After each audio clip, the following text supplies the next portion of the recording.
morning, everyone who is in New York. Good afternoon, good evening for those watching from wherever you are in this world. My name is Natalia, and I am a holistic vocal coach and also a crossover singer.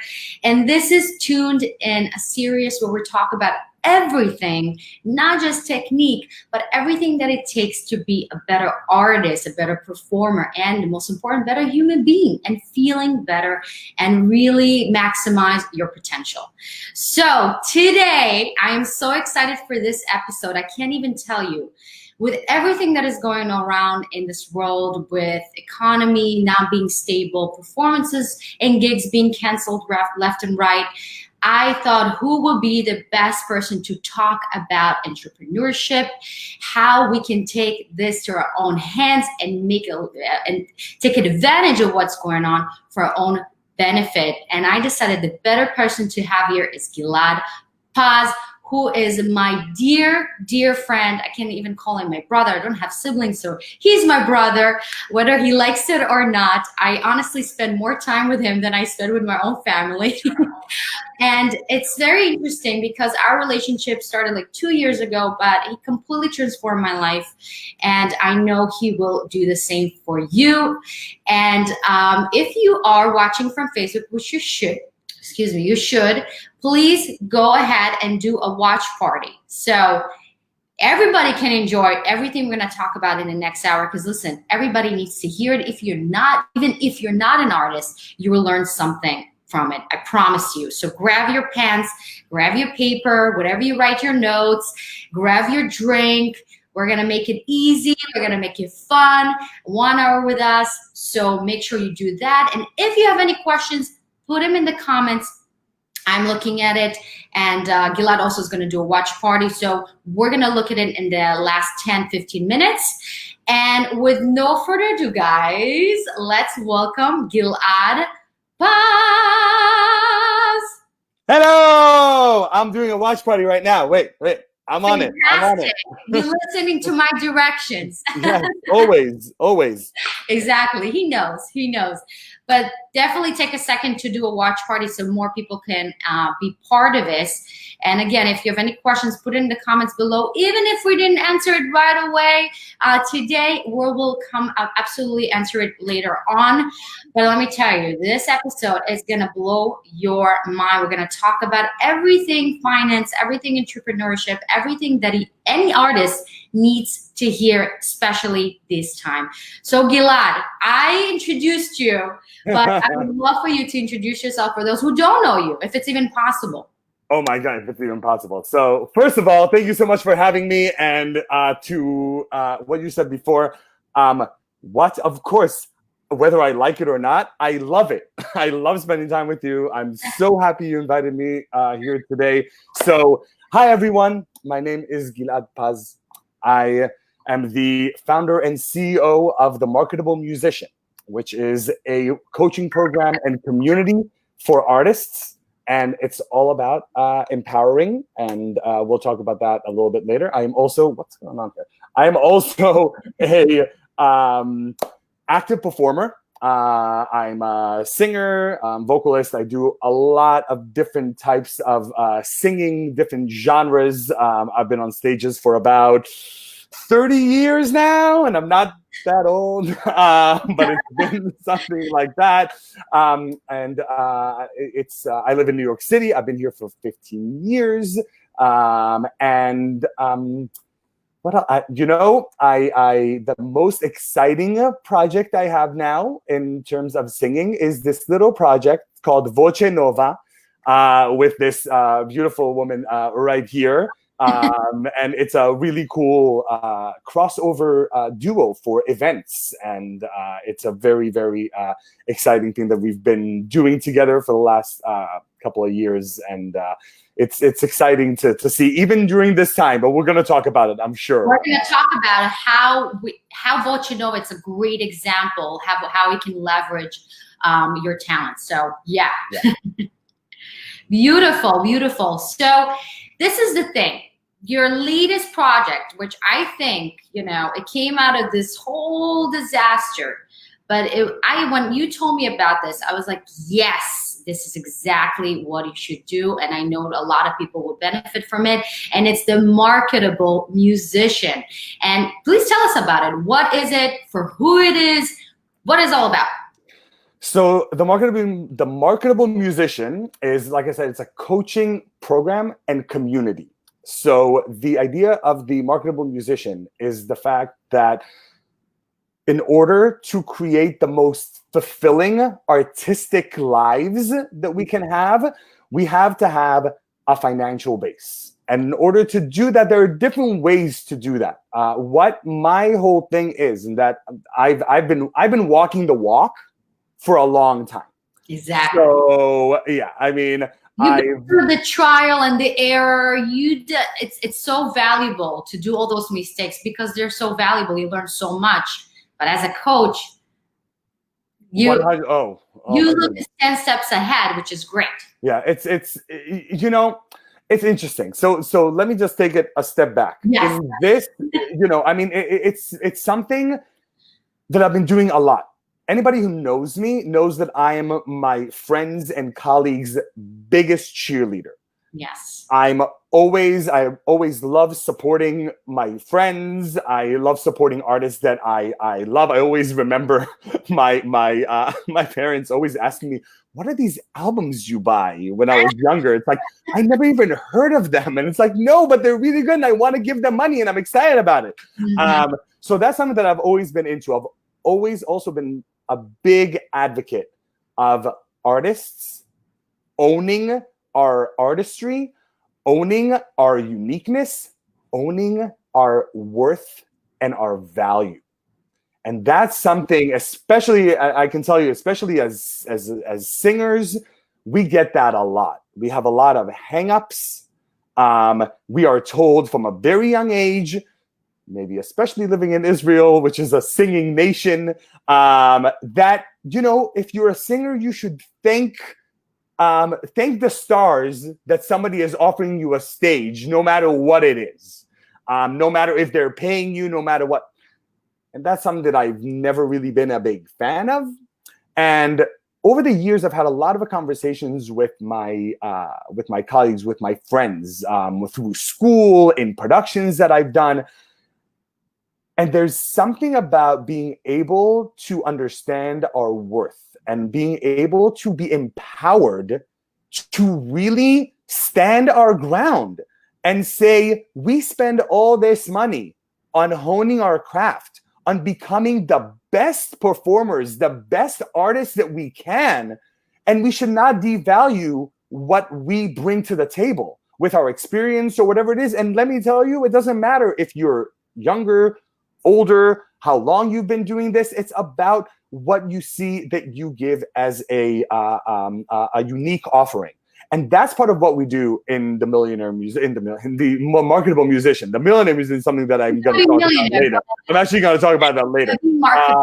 But the Marketable Musician, what we do is, the idea is to really help artists empower themselves by creating financial freedom, which means finding ways to market yourself in the music world in different ways, which I've done for a long time, doing different kind of performing, different types of genres. It's about creating or getting into correlating businesses, which means that it is complementing our performance and our artistic goals. Because when we have to go away for shows and things like that, I can tell you from experience, I've been fired from jobs because I told them that I had to change my schedule because of performing schedules, rehearsal schedules. They said, "Oh, yeah, that's not for us." And this was a bartending job. It wasn't even a 9 to 5. They're like, "Nope, we just want, we want to have it easy. We want to do that." So finding the right job that will allow you to go away for productions, to go away for performances, to go away for auditions, to be able to take time in the middle of your day to go and audition, to go and have a voice lesson, to go and be in a rehearsal. Those kind of things are also very important. So those are the kind of subjects that we talk about in the Marketable Musician community. here on Facebook. It's so interesting you said, and it's always, me personally, I'm a single child for a Russian immigrant family. My family was all about, okay, singing? You're leaving to New York to become an opera singer? Are you kidding? That's crazy. They always wanted me to go to IT. They want me to do something safe, and it's still kind of a little bit, it's always some seed planted where you think this is not a real thing. That's not a real job. It's not a real profession. And the stigma around it is so strong for all those years. And it's remarkable, because if you're a doctor, if you're a lawyer, or you just started, nobody's asking you to take, your price down. You just say your price and that's it. But for some reason, when it comes to artistry, when it comes to performance, it's the completely different mindset. And I think it's so important to, as artists, everybody, to support one another and understand and establish this line of saying no is no. We all not gonna go below the what we call the average rate in order to just get a gig, or in order just to write something on our resume. It doesn't work, because what we're doing, we're hurting not only ourselves, but we're hurting the entire community. We're hurting our own brand of artistry. We need to look at it as if I'm a doctor, or because we give so much value. And we saw this right now in this quarantine, because people didn't have anywhere to go. What do you think they did at home? They watched movies, they listened to music. Yep. They were practicing. Whatever they did, it was related to either music or some kind of art.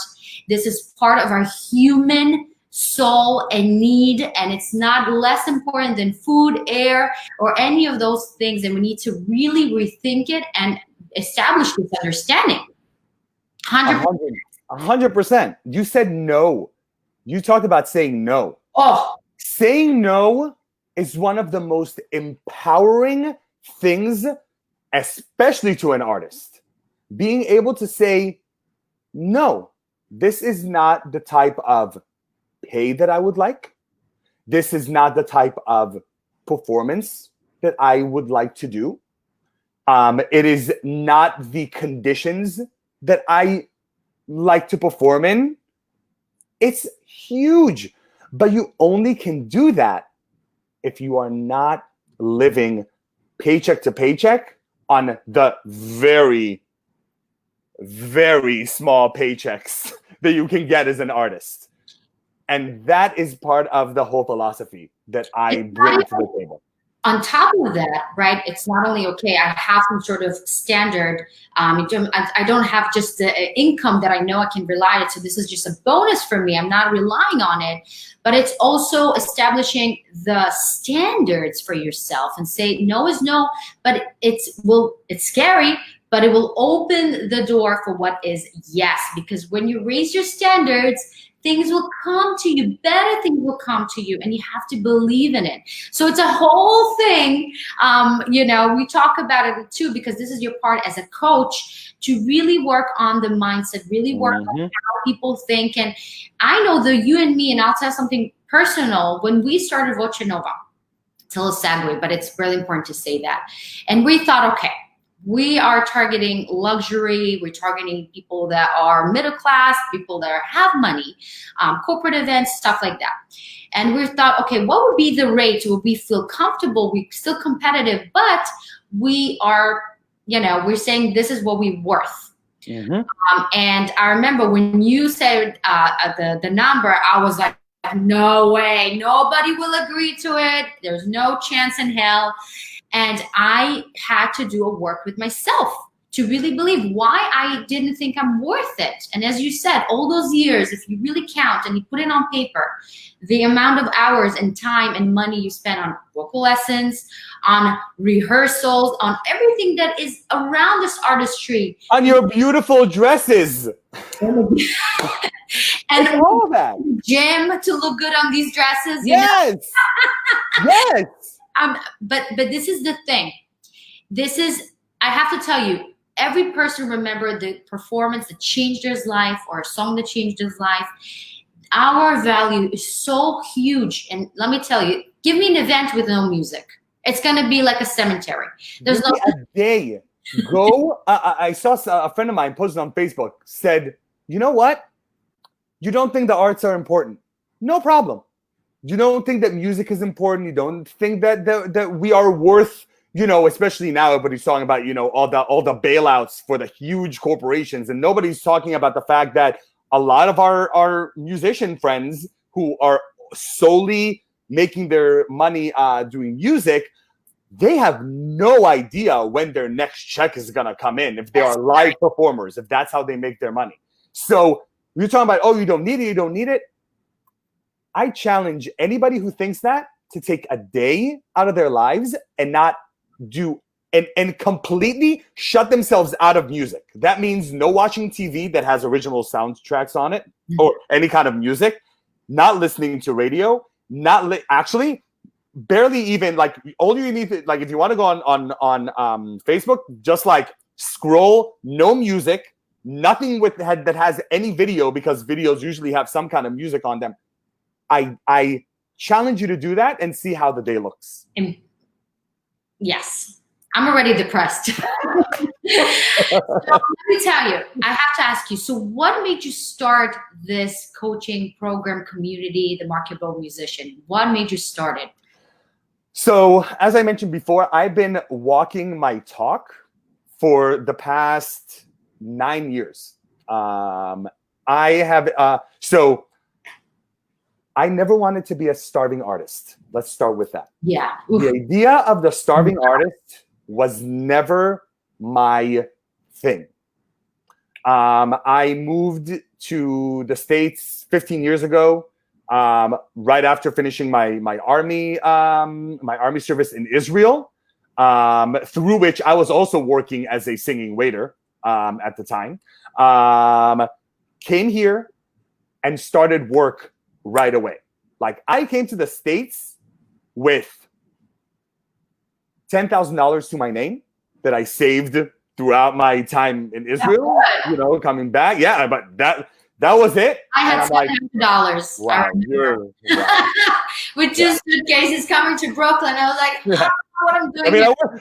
I worked hard for that 10,000, but again, that's also something. So I just want to say, I am very honest about money. I am very honest about these things. That's also something that I think artists need to talk about and not be afraid of, the conversation about money. So again, I like to walk the talk. So I came here. The second I landed, or a month after I landed, I started paying rent and I started working. And I've been working and paying rent ever since. Okay? So I came here. Throughout school, I was a bartender. As I mentioned, got fired from a bartending job because they didn't like the fact that I had rehearsals and, I had to change my schedule. Then found another bartending job. And then after I graduated, actually quit that job and found the best job I ever had in the restaurant business, which was a steakhouse waiter job. This is a job where I could make like $400 a night. And then I realized it wasn't for me. It wasn't going to allow me to have the kind of artistic life that I wanted. And I had a couple of musician friends who said, hey, we've been doing real estate for a year. They've been one of them did it for a year. The other one was doing it for about 2 years. And they've been pumping this real estate thing in my ear. And I'm like, you know what? Maybe it's time. Let me go into that. So I went into real estate. And I have to say that was one of the best decisions I've ever made. I agree. So ever since, I've been able to, it's hard. The first couple of years were very difficult. It takes time to get to that place where you can actually make your own schedule and know how to work. But it is a job that has allowed me to live in Chelsea, has allowed me to, which is important to me because I love this neighborhood, but also be able to go to auditions very quickly.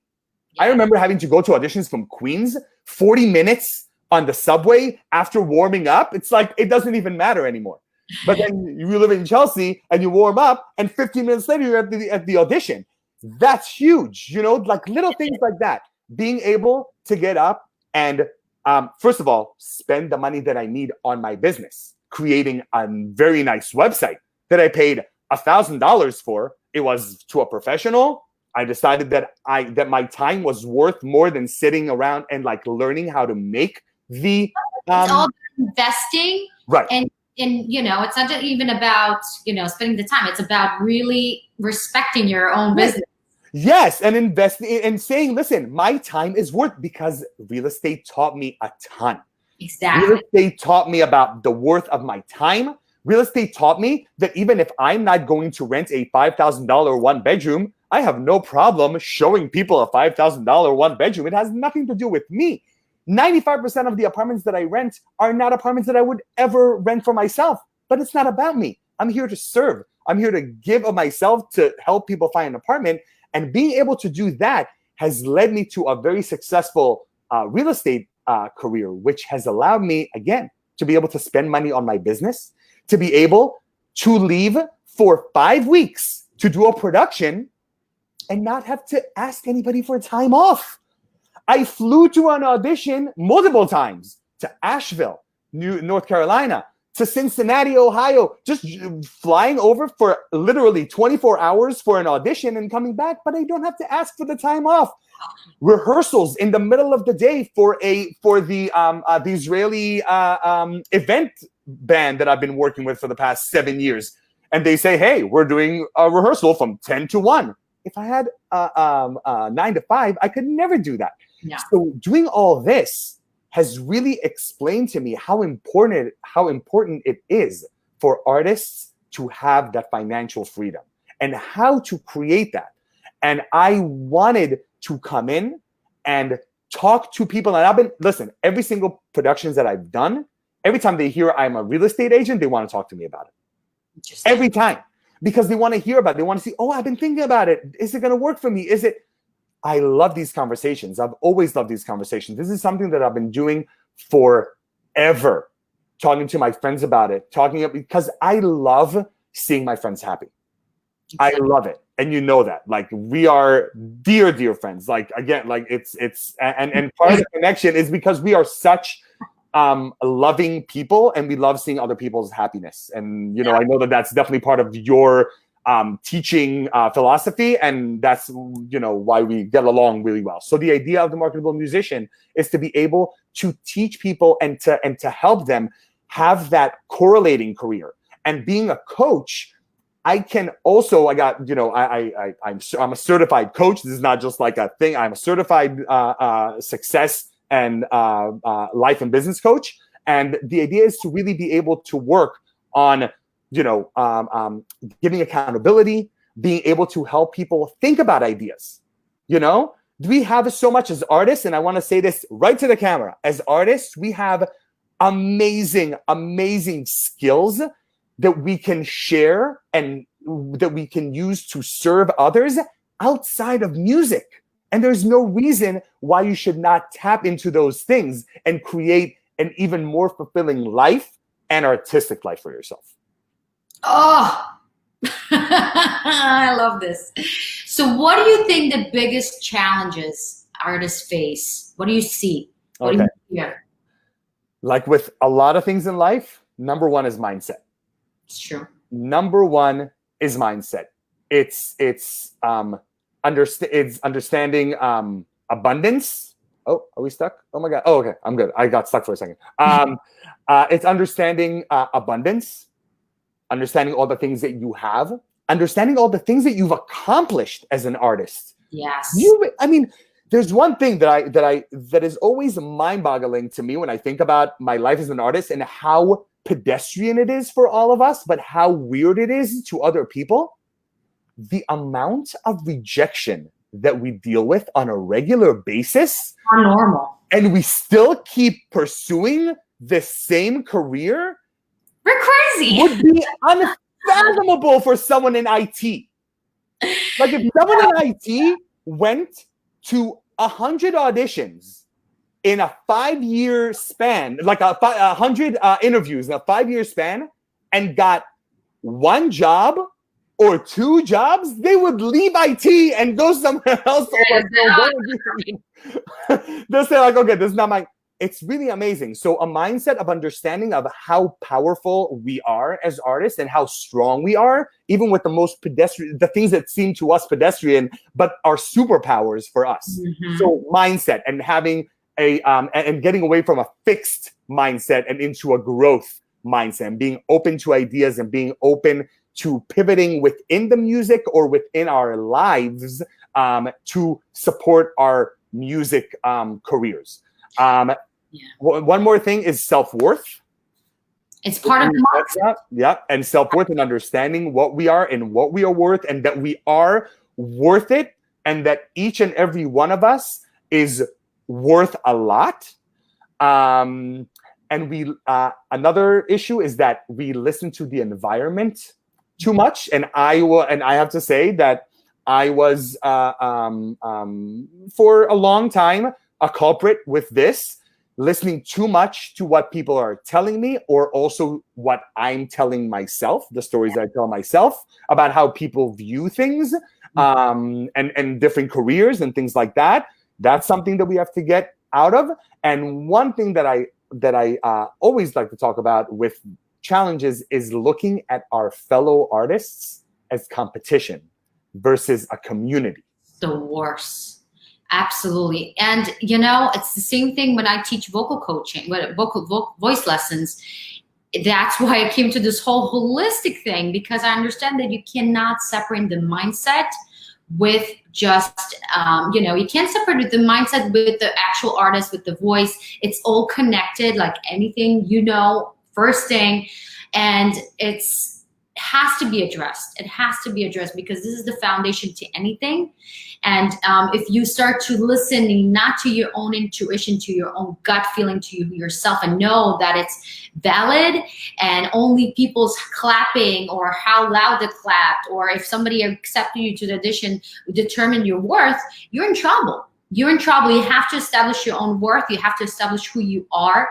And what I love about you, that, as you said, you walk the talk, but also you're so great in delivering great ideas. Like I remember, you and I would go to different events, or after we sing, we just like to hang out with the crowd. And a lot of time people come to me or come to you, and I listen to the conversations, and you like looking at them and say, listen, this is this. You put it as a kind of a mirror in front of their face, and then you tell them, how about, did you thought about doing this? Or maybe you can do that. And you see the eyes sparkle and that aha moment occur.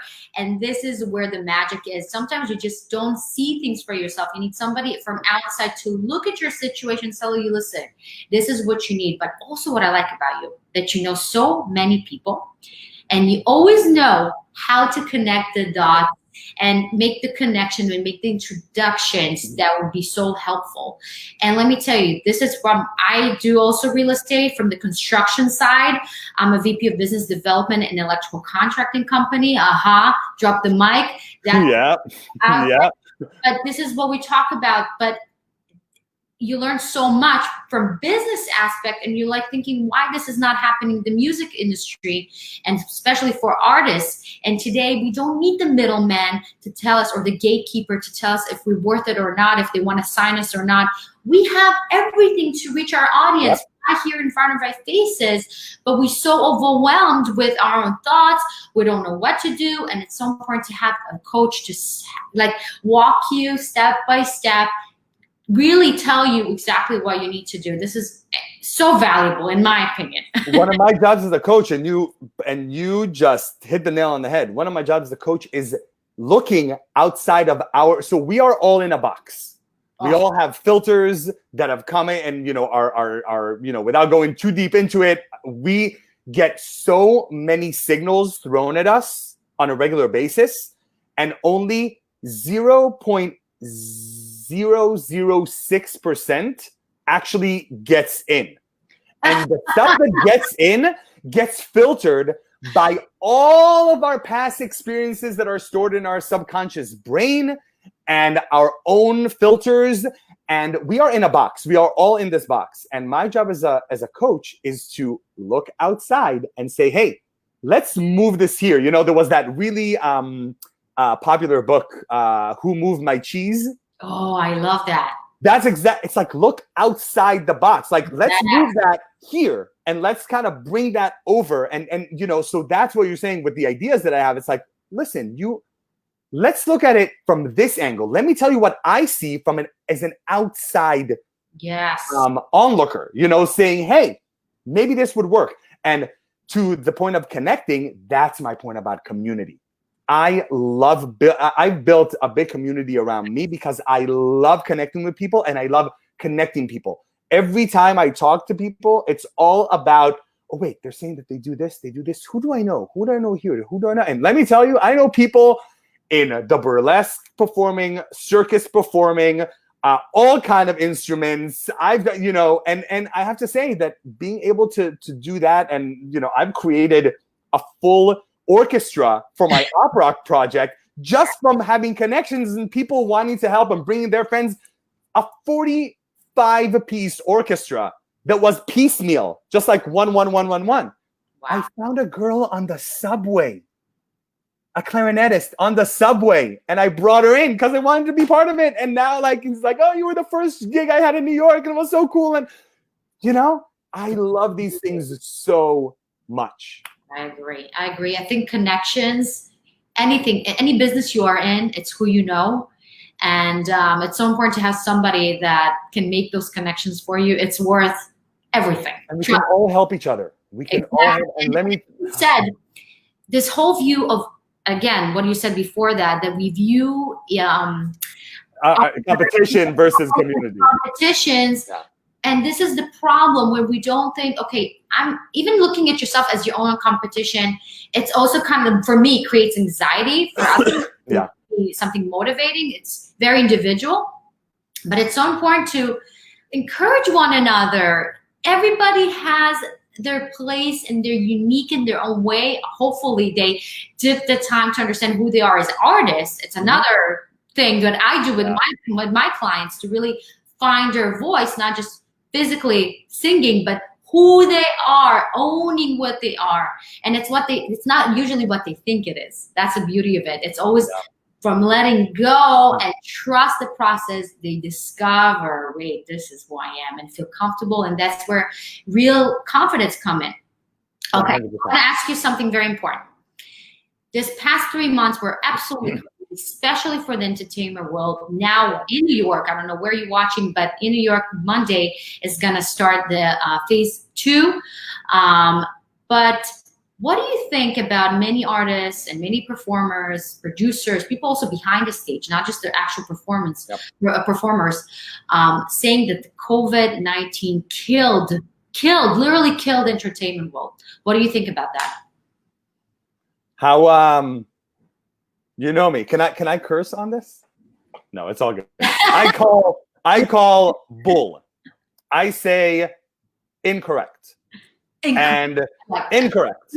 And I've seen, I'm involved. I'm a member in many musician groups online, and of course with my my own community and my friends, and Marketable Musician and all that.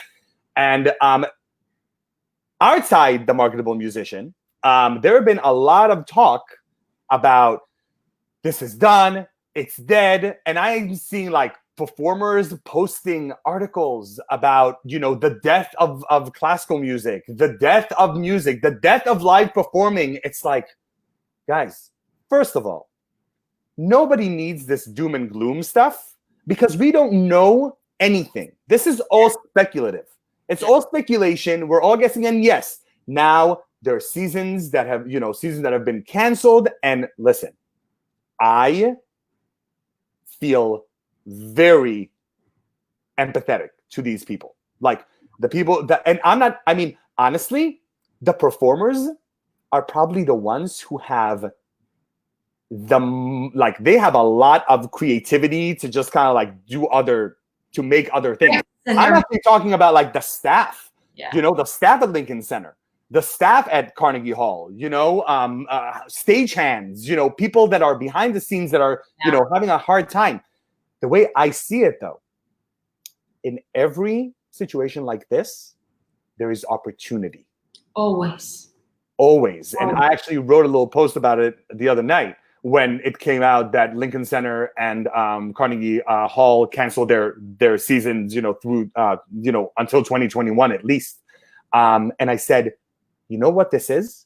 This is a great time for all of the chamber music ensembles and the chamber music scene in New York. And, for those of you who are not musicians, chamber music is all small ensembles. It's not big orchestras.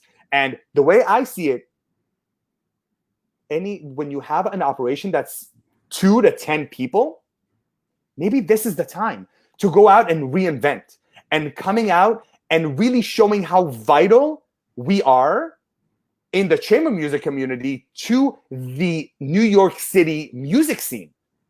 There are donation dollars out there. As weird as it may sound, in the middle of, in this pandemic, a lot of people outside of our community have not lost a dime in this. And this is something to remember. When we look at ourselves, we say, oh, nobody can pay for shows right now. We have to do a show for free on Facebook. That's not no, true. You don't. Because all of my friends in IT are working from home, which is what they've been dreaming of for the past ever. Because they're like, hey, I've been using Google Meets for the last 10 years. Welcome to the club. It's like they love being at home and they haven't lost a dime.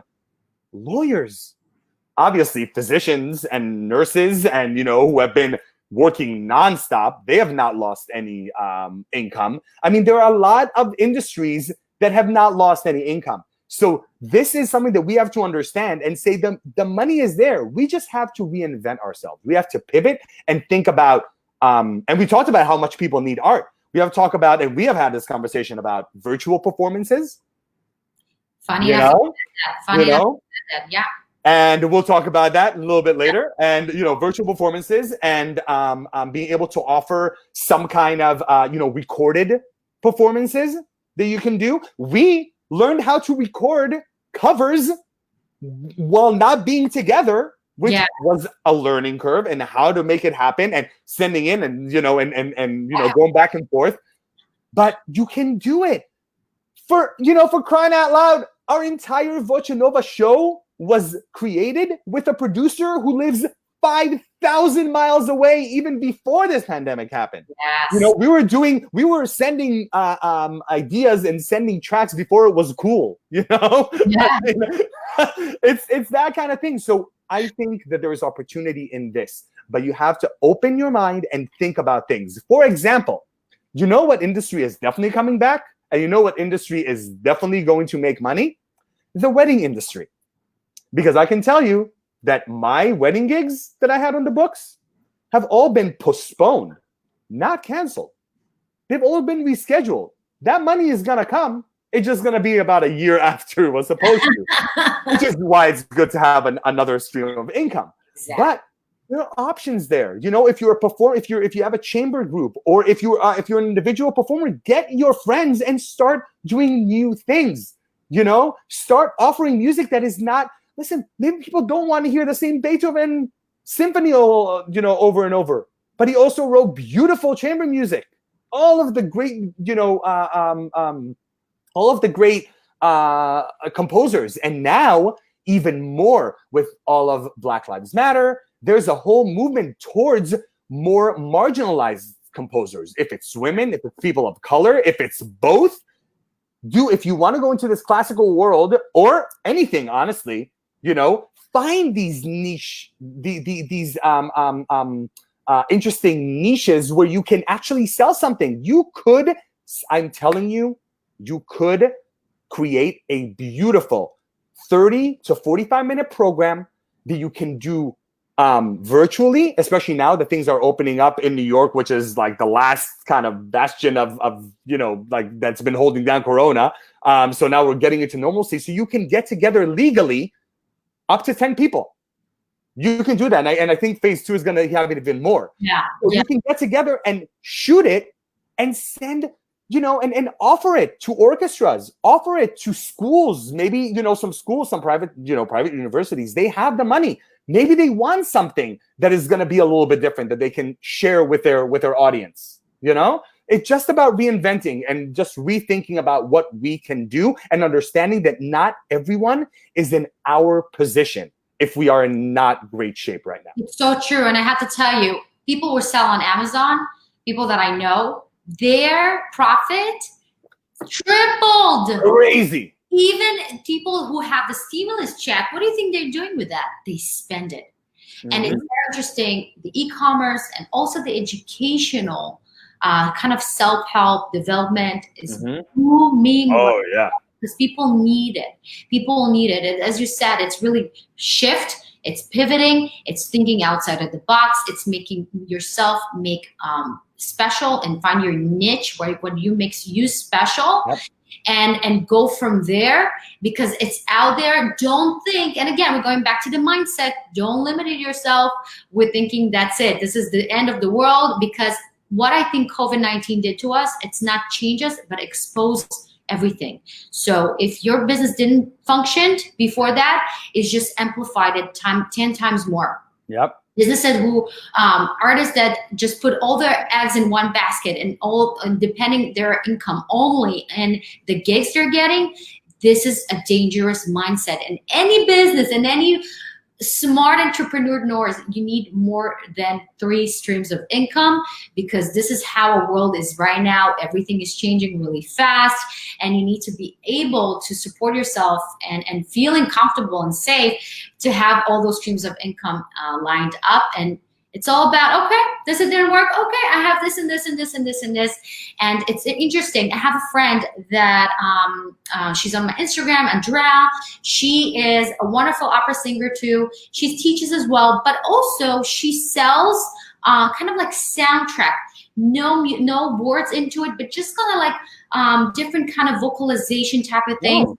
To computer games, commercials, different things. And because we have the internet, there's so many platforms you can just sell your product. It's a product, right? It's a product, 100%. and it's easy. You don't have to ship anything. It's right there. People can just purchase it, or you can teach if you really love to teach. I don't think a lot of times people take teaching as it's going to pay my bills, and not because they really love to teach. And this is very dangerous.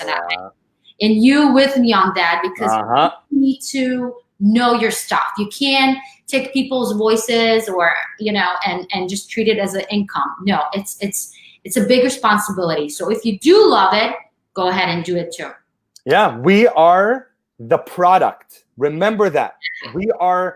When you are a performer, if you want to make your music a business, you have to look at it as a business. You need to have money to invest in it. You need to understand that you are the product. I am the president of Gilad Paz Enterprises. Yeah. Which include real estate, include the marketable musician, include performing. But that's what it is. I am a business entity because I want to make money doing these things. And that's, again, that is one of my priorities in order to fulfill my happiness, which is my highest value with everything that I do. And I love your story about this friend, because it's huge. Like, to be able to just understand what you can offer and how you can offer it. That's great. And the gaming industry is billions of dollars. Billions. I have a couple of friends who actually write soundtracks for games, like for the gaming industry. Yeah. It's nuts. There's so much out there, as a singer. We both know a singer who is also a voiceover performer, and she does a ton of work. She's been working like crazy this time because everybody needs some kind of voiceover for their internet-based business. Exactly. And again, this is COVID. This is what it's doing. Yep. So for those, we kind of talk about the situation and the problems and the challenges we're facing, but give us one tip, one actionable step ahead, what we can do to move ourselves to the right direction. So I'll give you 2. Ooh. One is every day write at least 5 things that you're grateful for. Aww. That's the number one. That's the number one thing, because it will open you up. And at least 5, you can write everything. And guys, it's so easy. You can write, I mean, fresh water. I'm grateful for fresh water. And it's always the small things. I it's think the little things. I name 10 things, but I always make sure I have something that, you know, the sun is shining, I have fresh air to breathe. Because as you can see, everything is not a given. It's really, you have to really understand that you have so much abundance in your life already. And by acknowledging them, by gratitude and seeing them, it's eliminating the what is not. Because we always see the little black dot in the big white canvas. Yep. We don't look at everything around that dot. And that's just the problem. We always focus about the problem, because even singing, we always focus about the problem. Oh, we don't sing. Yep. We think we sing Yep. out of tune. We focus on the problem, and that's what makes the problem even amplify more. Because where you focus goes, that's where the energy flows, and that's where the problems come. So I love that. So, and I've actually, like, this is something that, again, I've been doing, you know, recently gotten into this, like doing more and more. I actually have been challenging myself more and more. I'm actually up to 15 a day just to write things, just to understand, you know, what's going on. And, you know, you're definitely making my list tonight, by the way. So that's one thing. And the other thing is join a community. It can be the Marketable Musician or any community online that you feel would be a good, positive place for you to be in. It can be another musician community. If you do something else, find something that you're excited about. Find something that you can be in a space with people who are like-minded in a positive way, because we can all always find and I love this word, you know where I'm going? We can all find the schle,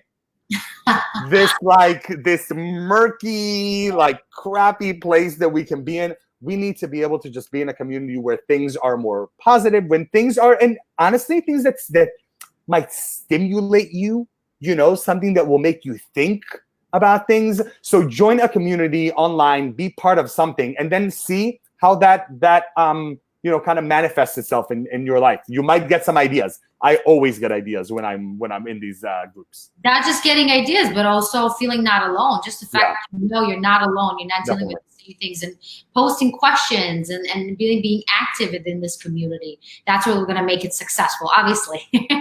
But question for you: can you tell us a story, a quick success story that you want to share with us?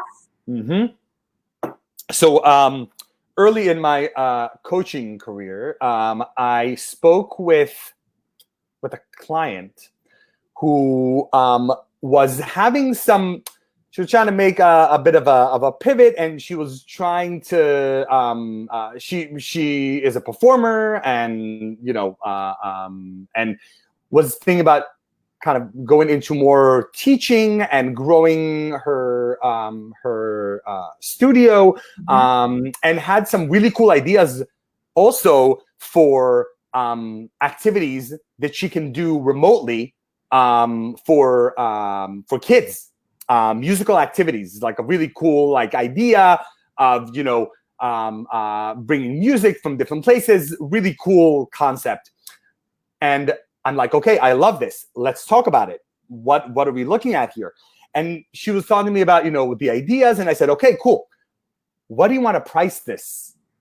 Like, how do you want to price this? And she gave me this number. And I'm like, okay. We need to stop right here. Why are you doing this right now? And she said, oh, listen, you know, I don't know. I wouldn't think that anybody would want to spend that money. I said, listen, you have been doing this for a long time. You've performed all over the world. You have done productions all over the States as well. You have 20 years of singing experience? You have so much to give. Why not charge what you deserve to charge? That's the thing. How we know what is the right amount to charge? So that's exactly what you said. But why would I do that? I said, okay, let's make it very easy. Okay. What are your monthly expenses? Oh, I'm not sure. Okay. So sit down, make a list of your monthly expenses. Know how much you need to live every month. Yes. Now take that. Now think about how many hours you want to devote to your music.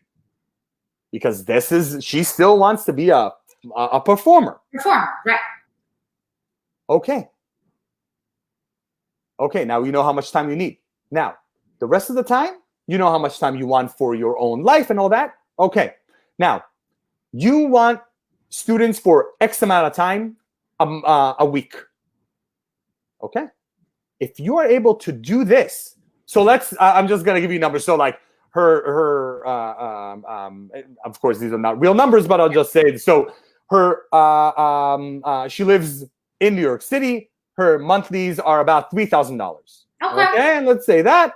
And I said, okay, what if you can get, instead of charging $60 a lesson, charge $100 a lesson?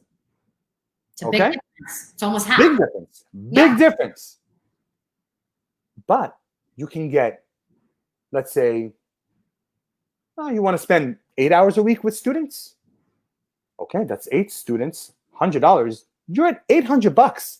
You're already more than a quarter of the way to your monthly needs, and you've only spent 8 hours out of your week.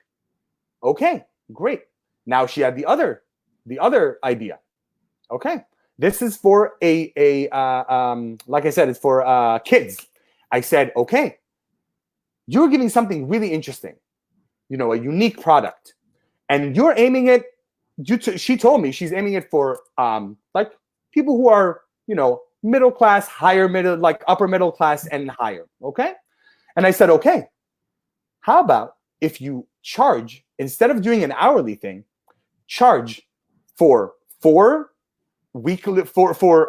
monthly sessions, charge a bulk price, and charge $1,000 for that time. Because it's like, oh, what? I don't understand. How can I charge that? Think about it. If you have, let's say this family, this imaginary client has 2 or 3 kids, and they have 2 parents who are working, and you give them an hour where their kids are with you like this, like a babysitter, but giving a lot more info, and they're playing and they're doing all this stuff. Enriching their How valuable is that to, if the parents are 2 lawyers who have to work really hard and need that time? That is worth a lot more than $1,000 a month for them. Okay. I left her with that. She gives me a call a week later and says, Gilad, you have no idea. I put it up on Facebook. I have 2 clients already for voice lessons at $100 a person. So I already know that I'm already making $800 this month without even just having 2 students. And I have a family that is interested in my product at $797 a month. And I was ecstatic. This is just the first step. I was ecstatic for her because the fact that she was able to get out of that mindset and say, okay, you know what? Let's do it. Let's get it going. And all of a sudden she's seeing the success that is within grasp. Yes. That is so exciting to me as a coach, to see that growth and to know that this person is on their way to creating the financial freedom that will lead to a much more artistically fulfilling life because she'll have so much time to work on her own craft because she can get the money that she needs to live plus in, I don't know, 20 hours a week. That's amazing. It is amazing. And I think what the most important thing you said is package. And I had to reshift my studio as well and now charge by the hour, which is the kind of norm in our industry. And you think from also the student's perspective that, having some sort of like commitment for a certain amount of time to really see results. You cannot get it only within an hour or a lesson here and there. You have to be consistent. Once a week minimum, and this is the package that I know that will get you whatever you want to get, and this is very, very important. So it's not just for you as the teacher or whatever you teach. Also, you can do, like as you said, something for the summer, some sort of workshop that is a continuous type of program, and sell it as a package. And get out of this mindset of hourly rate and think of kind of like outside of the box again. Value. It's about the value that you give your clients. It's about, and we talked about it before, about transformation. What is the transformation that can occur if they come into your program? Exactly. So going to we are 56 minutes in. Okay, we'll keep going.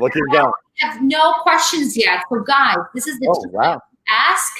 If you have any questions for Gilad, this is the time. If you have a specific situation you're dealing with and you need help to get more clarity. Yes, put something in the comments. Let's go. I'm all up to it. So this is a time to ask any question. No questions are stupid questions.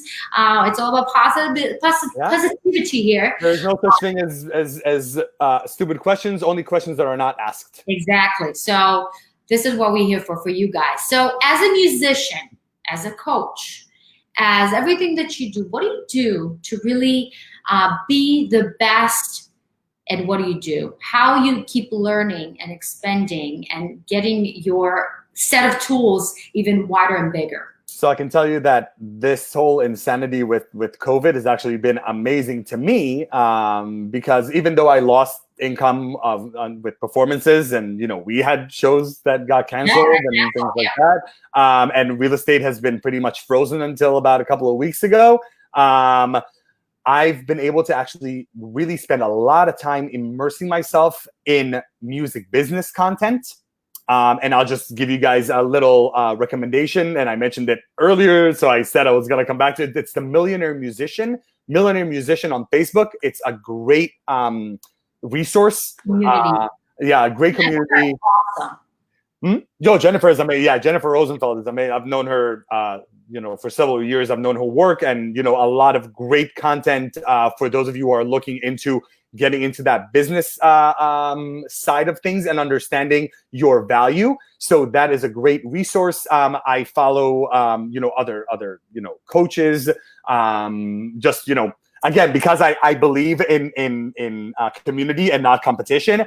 I'll shout out Sarah Whitney at The Productive Musician, who is great with, she's a productivity coach, and she has great tips. I loved her procrastination video. It was great. Tracy Friedlander, who is an audience building coach, amazing, really great stuff. Lisa Husseini, who is all about abundance. Great community. Chris Still over at Honesty Pill, beautiful work over there. So a lot of things that I've been doing. I've been working a lot with my own coach about things. Kind of open. People think if you're ready, kind of get. It's also in singing. We think, okay, we got it. We don't need a coach. We always have the next level to step up. We always need to find maybe not the same teacher, but always find somebody that will pull us out of our comfort zone and push us to really go to the next level, because it's so easy to be sucked in the comfortable. Even as a coach, I can get stuck in my own box. Yeah, I need my own coach to come and say, "Hey, dude, let's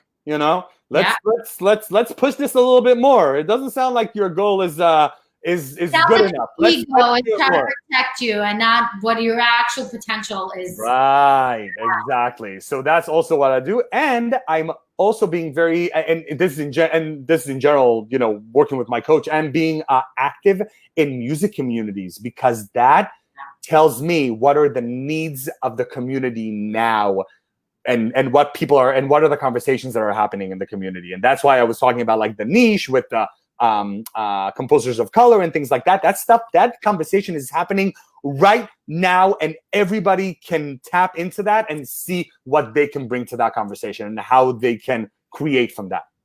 I love it. I love it. So it's not just learning, but it's also being in the field and talking to real people about real problems and going from there. I think this is where we really get a sense of who we are serving and how we can really help them the most. We kind of talked about Voce Nova, but it's a really important, I think, example of how we combine everything we love about music in terms of performing, and also how we can actually make profit, how we can really make money out of it. So for those who don't know, Voce Nova is a crossover luxury duo, that we are performing in corporate events and weddings, actually. We are doing anything and everything that has a crowd in, and we are completely customizable. So we are classically trained singers, but Gilad really, really loves rock. He's great, as he said, exactly. And he sings in weddings, so his repertoire is insane. I've been through musical theater. I was performing with the neighbors of Chich, Ashkanim Shel Chich, if you're listening from Israel, performing the entire world, doing originals and musicals and anything in that nature. So we are familiar with the pop world as well. And we decided, you know what? We need to shake up the crossover stigma again, and really rethink and redefine it. And we took this, what was 2 years ago, and I have to tell you, we had 2 performances this week, even with everything that is going on, virtual, and still there are events going on right now. Yeah, they're outdoor events, but they are happening. So talk to people. Make your own craft, make your own opportunities. Don't settle in. Don't just wait for somebody to knock and tell you, oh, I want to hire you. Go hire yourself. Go make yourself the business you want to see, and something you want to see that you don't see and around you. Create that. Don't wait. That was like my number one philosophy in life. If I don't see it, well, I'm going to create it. We have a question. I see a question here. Oh. Can you see it on your end? So when Lisa, our beloved producer, thank you so much for watching. She's like my heart and my soul. When you have been offered a rate or feel is less than your work is worth, have you been able to negotiate, or have you just turned down the opportunity? Okay. So I have many a time, unfortunately, been offered rates that were lower than I usually like to perform. So it all depends on the situation. Exactly. And that's a big thing about negotiating. So I learned how to negotiate in my real estate work. So a lot. Negotiate. Oh. And I learned that in order to negotiate well, you have to come in from a position of power, which again goes to the financial freedom. When you have the financial stability and you're able to do that and come in and say, I am willing to walk away from this gig, that's when you can negotiate. So if I get a rate that is less than what I want, first of all, I look at the gig and see if it's something at the offer, and see if it's something that I want to do at all. That's number one. If it's not something that I'm really interested in, then I will probably try to negotiate a higher rate and explain why I'm worth what I'm worth. If they ask, I'm happy to just say, hey, I need more money and this is what I'm willing to do. And if it's something that I'm not that attached to, I'm okay letting it go. That's number one.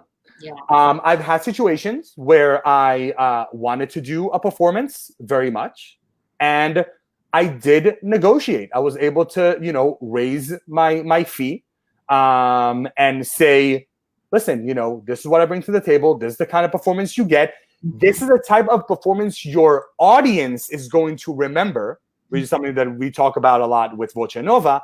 That's the value that we bring in, something that is different, something that is unique. And then there's the ones that are kind of that middle ground, like something that I had an opera production a few years back where I was very happy to do the show, but I was willing to walk away from it. And they offered me something that was significantly lower than I wanted. I actually was able, with emailing very cordially and speaking with the artistic director, was able to raise my fee I actually was able to more than double the fee that they offered. Incredible. Because I know my worth. I was willing to walk away from it and just say, you know what? If I'm not going to get paid that, I'm not going to do this show. Exactly. So it all depends on the situation. And there are situations where it's worth it to go do something because you know that it's not exposure. It's about being able to speak with people there and know that it's actually going to happen. Yeah. Because there's a big difference between being on a stage and exposure and just being there and being able to actually interact with people afterwards. And that's, it's these kind of conversations that I always love to have with my colleagues and the differences there. But generally speaking, if it's lower than what I want, I will try to negotiate every single time. Yeah. And trust me, if they see the value in you, and they understand, they will pay for it. They will find the ways because the budget is there. It's just because, as I said, artists were willing to do that. They will, they were trying to do a little higher price and they would say, no, we don't have it. Oh, okay. Or if it's a nonprofit, go come and give from the goodness of your heart. And don't believe nonprofits. I'm sorry, money. Don't believe nonprofits. Exactly. I'm sorry, I have to. It's just like, look at GuideStar. Okay, here's a resource, guidestar.org. Every time you ask, a nonprofit asks you for a show, and they say, we're a nonprofit, we don't have money. Go on guidestar.org and look at their 990 tax returns. You'll be surprised how many not-for-profits who are offering you exposure actually have, what was the one that we were looking at? $700 million in assets? Yes. I am not doing your show for free. I'm sorry. Exactly. Because if you do a nonprofit, you set the environment, you set the tone, and you really help those donors to donate even more. So your part is very valuable. Now, as I said, we as artists, we have the power. If we all going to be united and we're all going to say, no, this is the standard, this is what we're willing. And again, it's a very gray area because everybody sees himself differently. It's not like you're buying milk and there's like an average price for that. But if you're willing to stop doing things for free, that would set the tone and they will know that this is the new standard. So our power is always within us, like anything else. If you can see what's going around in the world, we always need to remember, we are the people that have the power. We don't need to just sit there and wait for miracles. To go out there and do that. So we are coming to the end of our beautiful and so inspirational and insightful interview. We can talk for hours. I know. There's so much more, guys.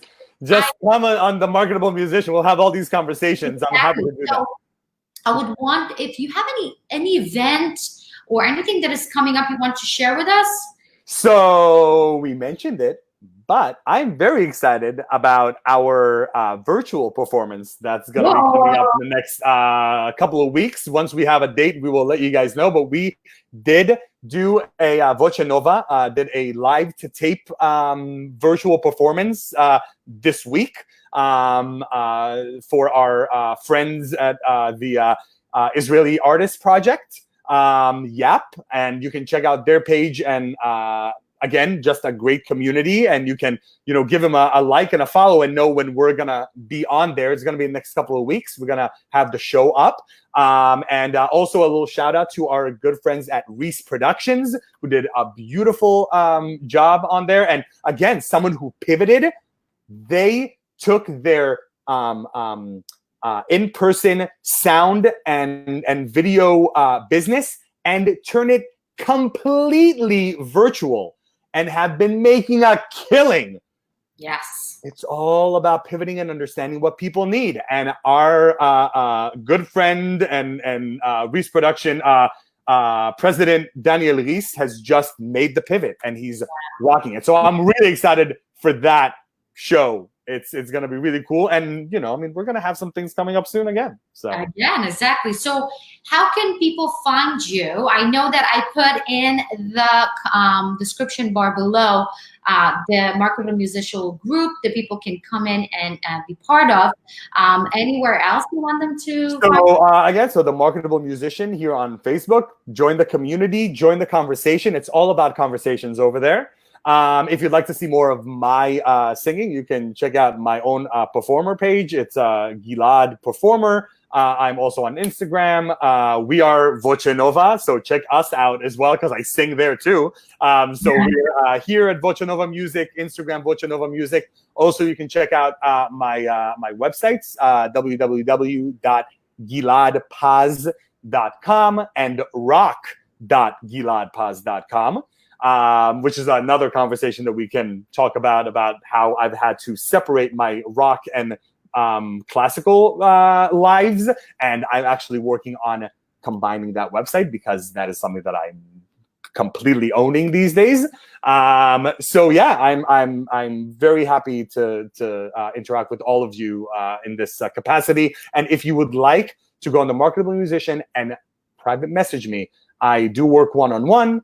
I also have the community there. So if you feel like you're in a place that you want to speak, no commitment, no nothing. Just let's have a conversation. Let's see if a coaching relationship is right for you. So I'm always happy to have these conversations.